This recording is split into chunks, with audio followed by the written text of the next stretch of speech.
बिस्मिल्लाहिर्रहमानिर्रहीम। अस्सलाम वालेकुम स्टूडेंट्स, मैं आपको कंप्यूटर साइंस की क्लास में खुशामदीद कहती हूँ और उम्मीद करती हूँ कि आप सब लोग खैरियत से हैं। आज हमने सेकंड नॉर्मल फॉर्म को डिस्कस करना है डिटेल में, लेकिन उससे पहले हम देखेंगे कि पार्शियल डिपेंडेंसी क्या होती है, बिकॉज सेकंड नॉर्मल फॉर्म में हम पार्शियल डिपेंडेंसीज़ को रिमूव करते हैं। तो चलिए हम अपनी आज के टॉपिक का बाकायदा आगाज़ करते हैं। आपका फर्स्ट क्वेश्चन है, what is a partial dependency, how does partial dependency affect a relation. Partial dependency क्या है और किस तरह से पार्शियल डिपेंडेंसी है जो वो रिलेशन को यानी टेबल को मुतासिर करती है। पार्शियल डिपेंडेंसी का मतलब ये है कि टेबल के अंदर अगर हमारे पास प्राइमरी की जो है वो एक से ज़्यादा एट्रीब्यूट पर मुश्तमिल हो, तो जो नॉन की एट्रीब्यूट हैं उसके एक हिस्से पर अगर डिपेंड कर रहे हों तो वो हमारे पास पार्शियल डिपेंडेंसी कहलाती है। यानी पूरी प्राइमरी की पर वो डिपेंड ना कर रहे हों, सिर्फ उसके आधे हिस्से पर डिपेंड कर रहे हों। चलिए बुक की मदद से देखते हैं। A type of dependency in which one or more non key attribute are functionally dependent on a part of primary key, यानी प्राइमरी की के हिस्से पर डिपेंड कर रहे हैं, तो वो क्या कहलाएगी, पार्शियल डिपेंडेंसी कहलाएगी। इसके लिए एक एग्जांपल दी गई है। एम्प्लॉय का टेबल दिया गया है जिसके अंदर employ ID, name, department name, salary, course title, date completed लिखा हुआ है। ये एम्प्लॉय आईडी और कोर्स टाइटल के नीचे लाइन इसलिए लगी हुई है कि ये प्राइमरी की है, यानी एम्प्लॉय आईडी और कोर्स टाइटल दोनों मिलके हमारे पास क्या बना रहे हैं, प्राइमरी की बना रहे हैं। अब अगर हम फंक्शनल डिपेंडेंसीज़ को देखने की कोशिश करें तो एम्प्लॉय आईडी, सिर्फ एम्प्लॉय आईडी, अगर हमें अकेली एम्प्लॉय आईडी पता हो तो एम्प्लॉय आईडी की मदद से हम स्टूडेंट का नेम, उसका डिपार्टमेंट नेम, सैलरी जो है वो फाइंड आउट कर सकते हैं। ठीक है, सॉरी, एम्प्लॉय की आईडी, एम्प्लॉय का नेम और उसका डिपार्टमेंट नेम जो है और सैलरी जो है वो फाइंड आउट कर सकते हैं। लेकिन अगर हम डेट कंप्लीटेड, कोर्स की डेट कंप्लीटेड, ये वाला एट्रीब्यूट फाइंड आउट करना चाहते हैं तो इसके लिए हमें एम्प्लॉय आईडी का मालूम होना, एम्प्लॉय आईडी का मालूम होना और कोर्स टाइटल दोनों का मालूम होना ज़रूरी है, बिकॉज हमें कोर्स का पता होगा तो तभी हम बता सकेंगे कि उसकी कंप्लीशन डेट जो है वो क्या है। तो यहाँ पर अगर आप देखें तो एम्प्लॉय आईडी की मदद से हम जो है एम्प्लॉय का नेम, डिपार्टमेंट नेम और सैलरी फाइंड आउट कर सकते हैं, जबकि डेट कंप्लीटेड मालूम करने के लिए हमारे पास ये दोनों प्राइमरी की के दोनों पार्ट्स का होना ज़रूरी है। अब यहाँ पर ये जो एट्रीब्यूट इसके ऊपर डिपेंड कर रहे हैं, ये पूरी प्राइमरी की पर डिपेंड नहीं कर रहे हैं, ये प्राइमरी की के एक हिस्से पर डिपेंड कर रहे हैं, तो यहाँ पर ये पार्शियल डिपेंडेंसी है।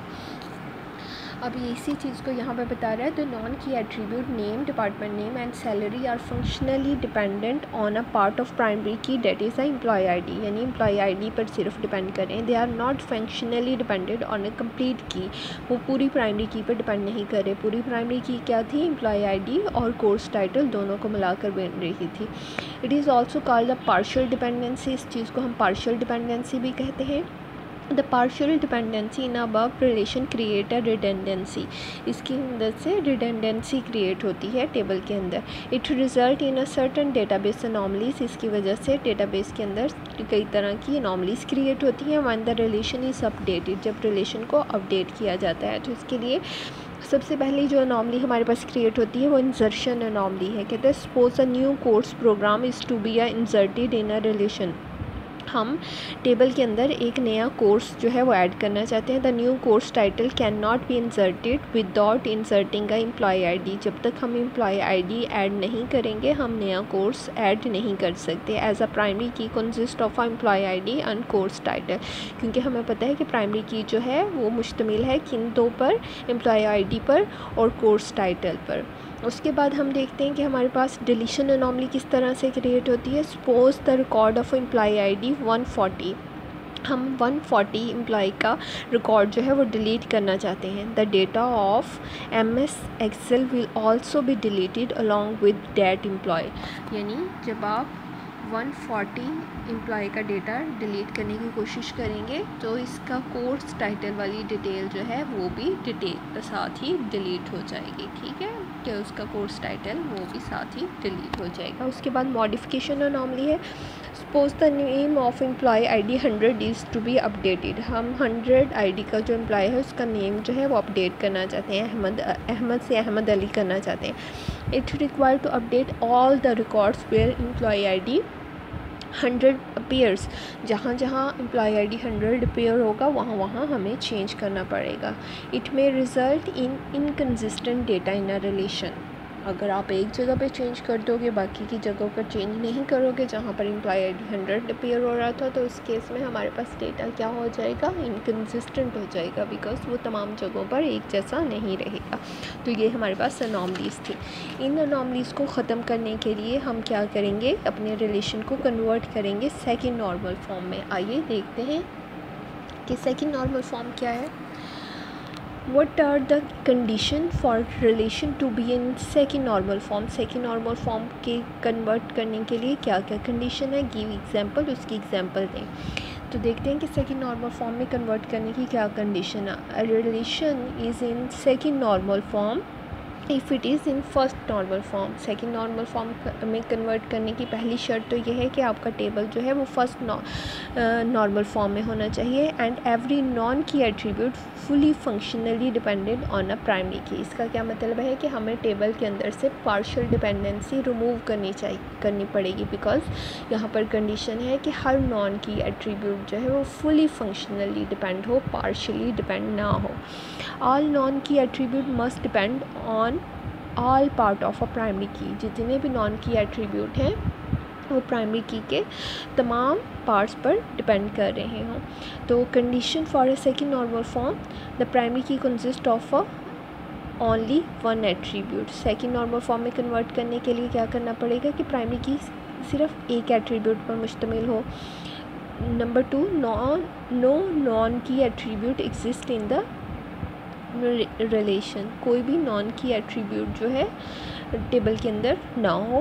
Every non key attribute is functionally dependent on a full set of a primary की एट्रीब्यूट। और जितने भी नॉन की एट्रीब्यूट हैं वो फुली फंक्शनली डिपेंड कर रहे हों किसके ऊपर, प्राइमरी की के ऊपर। अब जो हमारा टेबल था, ये टेबल हमने पहले भी डिस्कस किया है। इसके अंदर एम्प्लॉय ID और कोर्स टाइटल को मिलाकर प्राइमरी की बनी है।